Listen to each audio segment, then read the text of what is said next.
का आप ये देखिए कि जहाँ कभी ब्लास्ट होते थे वहाँ खुद देश का प्रधानमंत्री और पैदल निकल के वो घूम रहे हैं और लोगों से मिल रहे हैं, लोगों से बात कर रहे हैं।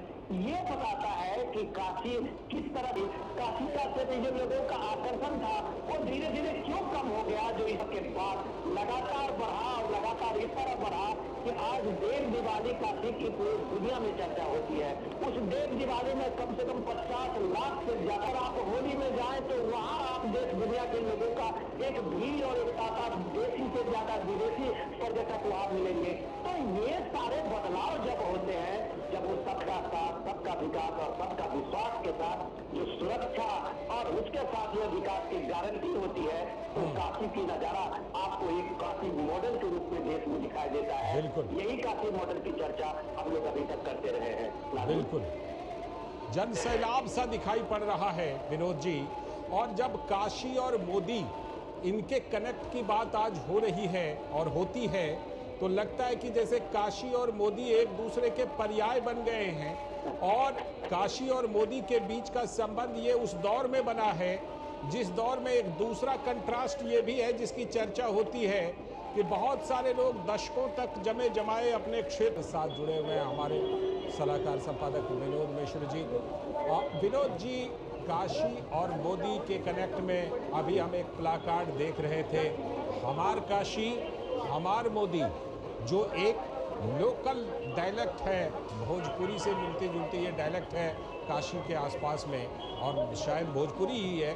तो ये जो हमार काशी हमार मोदी, ये वहाँ के लोगों की भावनाओं का प्रकटीकरण कर रहा है। वो भी वहाँ के जो लोकल डायलेक्ट है, वहाँ की जो लोकल लैंग्वेज है, वहाँ उसमें ये प्रकटीकरण है।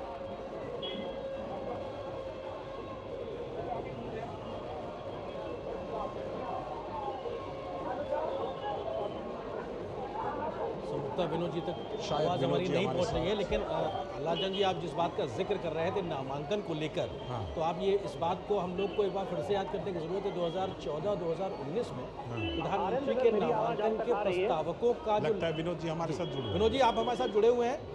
आरेंद्र, मैं शैलेंद्र बोल रहा हूँ। यहाँ पर एक काशी अविनाशी है, तो जब काशी को स्वयं भगवान शिव ने अविनाशी आदिभूत क्षेत्र कहा है, तो ये काशी का अविनाशी होने का जो मतलब है, जो आप ये इस बात को समझे कि काशी कभी भी प्रलय काल में भी नष्ट नहीं हुआ है, तो ये सारी चीजें बताती है कि काशी के एक अपना एक स्पेसिफिक चरित्र करेक्टर रहा है। और चूंकि वो वहाँ के महाराज स्वयं भगवान शिव हैं, तो आप कह सकते हैं कि काशी का जो मूल स्वरूप अभी भारत के प्राचीन इतिहास से लेके और आज तक देखें तो काशी की वो निरंतरता के बीच में आज प्रधानमंत्री मोदी है।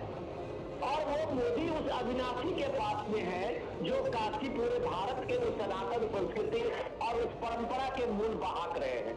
तो शिव के नगरी में जब आप होते हैं, तो ये इसलिए मैं इस बात को रेखांकित करना चाहता हूँ कि आप जब लोगों के साथ जुड़ते हैं, हर हर मोदी घर घर मोदी का, तो आपको शिवत्व का एक भाव को प्रकट करना होता है।